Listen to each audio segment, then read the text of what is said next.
It was a warm summer evening when Ashley decided to go for a walk in the woods. She needed some time alone, a break from the chaos of her daily life. The sun had just set, casting an orange glow over the trees as she made her way deeper into the forest. The path was familiar, a place she had often visited during the day, but this time felt different.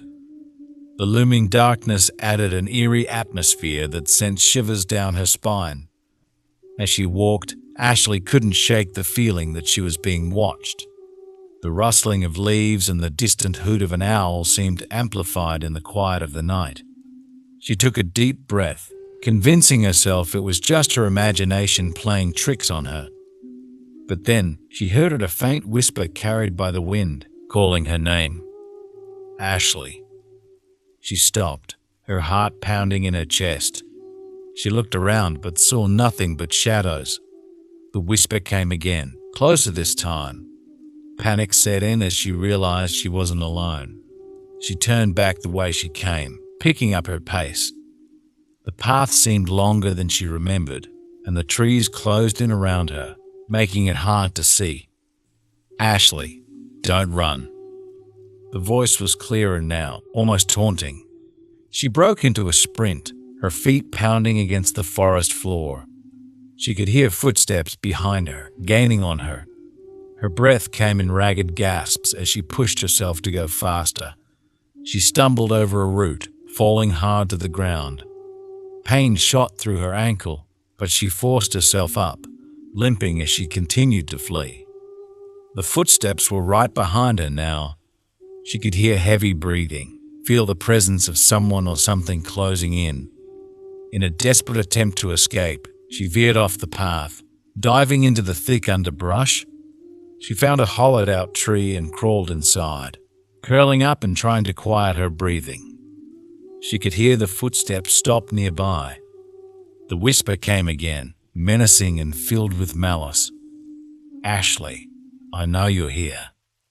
Tears streamed down her face as she tried to stay silent. She could see a pair of shoes through the gap in the tree, inches from where she was hiding. The figure stood there for what felt like an eternity, before finally moving on. She waited, not daring to move until she was sure the danger had passed. When she finally crawled out, the forest was silent again. She knew she had to get out of there, but her injured ankle made it difficult to walk. She limped through the woods, praying to find her way back. The darkness seemed to close in around her, and every shadow looked like a lurking figure. After what felt like hours, she saw a faint light in the distance. Hope surged through her as she made her way toward it.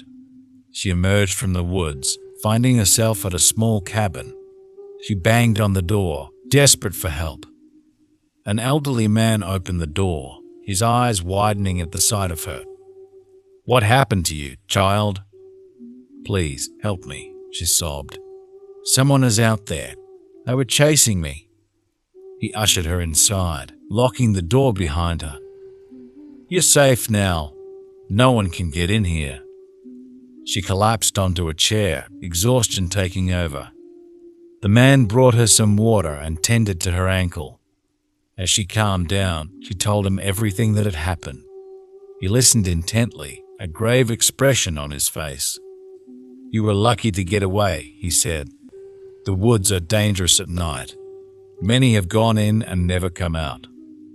She shivered at his words, grateful to be alive. As she relaxed in the cabin, the elderly man, who introduced himself as John, prepared some tea. Ashley felt a bit more at ease, her heartbeat returning to normal.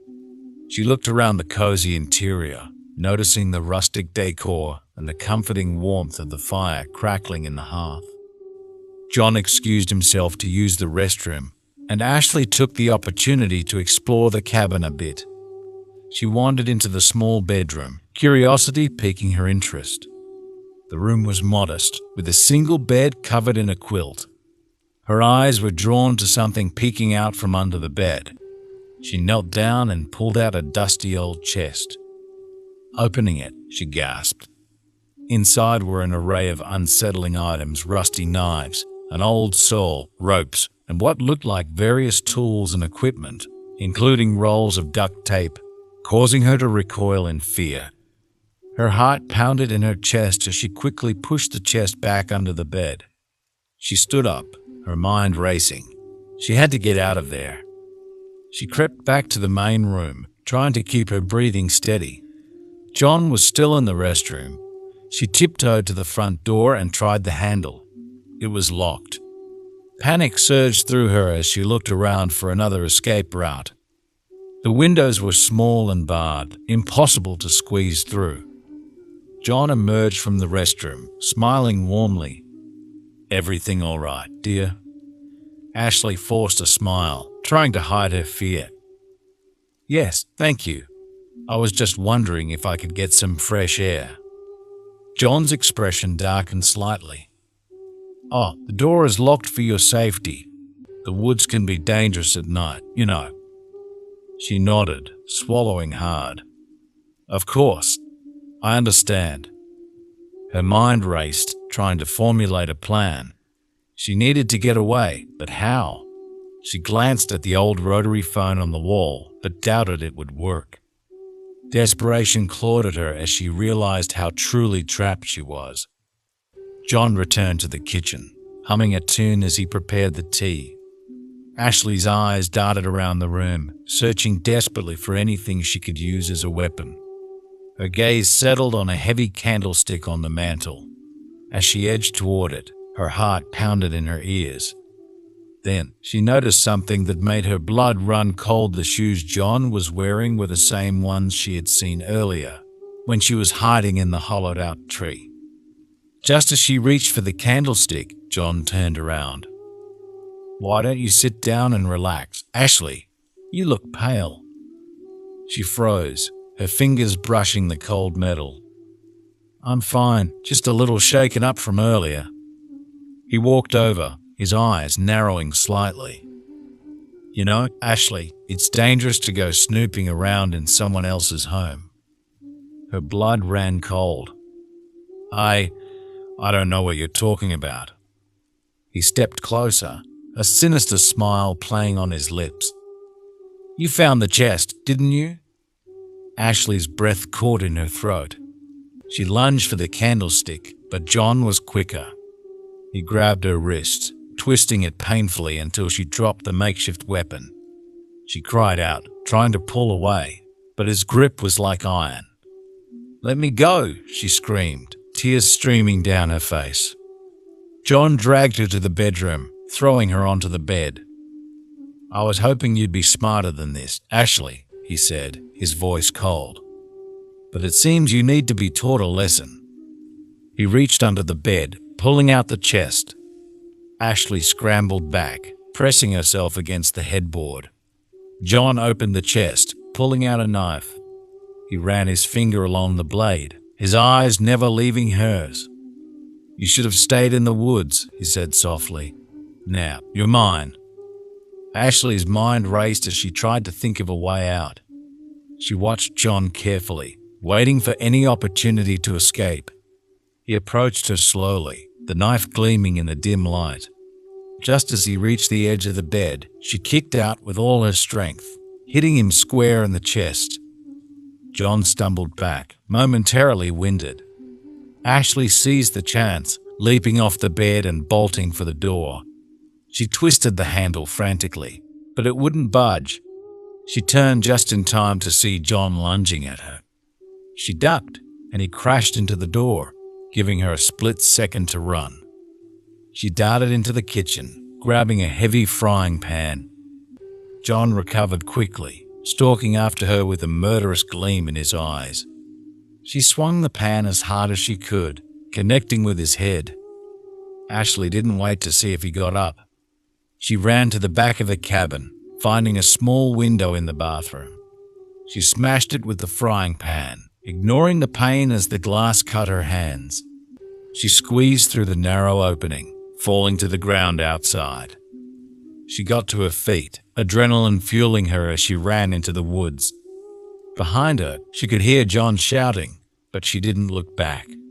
She ran until her lungs burned and her legs felt like they would give out. Finally, she stumbled upon a road.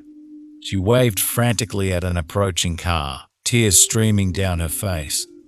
The car stopped, and a middle-aged woman got out, concern etched on her face. "Are you all right?" the woman asked. Ashley nodded, still trembling. "Please, help me. Someone is after me," she sobbed. "He's back there in the woods." The woman quickly helped Ashley into the car and locked the doors. "Don't worry, sweetheart, you're safe now. I'll take you to the nearest police station." As the car sped away, Ashley looked back, half expecting to see John bursting out of the trees. But the woods remained eerily silent, the cabin hidden in the shadows. She took a deep breath, trying to calm her racing heart. At the police station, Ashley recounted her harrowing experience to the officers. They took her statement seriously and immediately dispatched a team to search the cabin and the surrounding woods. Ashley was taken to a hospital for treatment of her injuries and allowed to rest. The next day, an officer visited her room with news. "We found the cabin," he said, "but John was gone. We did find the chest you described, along with other disturbing evidence. It looks like he's been doing this for a long time. We'll do everything we can to find him." Ashley shivered, remembering the sinister look in John's eyes. "Thank you," she whispered, clutching the hospital blanket tightly. Weeks passed, and Ashley tried to return to her normal life, though the nightmares plagued her sleep. She couldn't shake the feeling that John was still out there, watching, waiting for another chance. The police increased patrols around her home, and she took every precaution to ensure her safety. One evening, as she sat in her living room, the phone rang. She answered it, and a familiar voice sent chills down her spine. "Ashley," John whispered, "you can't hide from me forever." The line went dead. Ashley dropped the phone, her hands shaking. She realized that her ordeal was far from over. John was still out there, and he would stop at nothing to find her. Thanks for watching, everyone. Remember, sometimes the scariest monsters are the ones hiding in plain sight. If you enjoyed this story, don't forget to like, subscribe, and hit the bell icon so you never miss an update. Stay safe, and we'll see you next time with another chilling tale.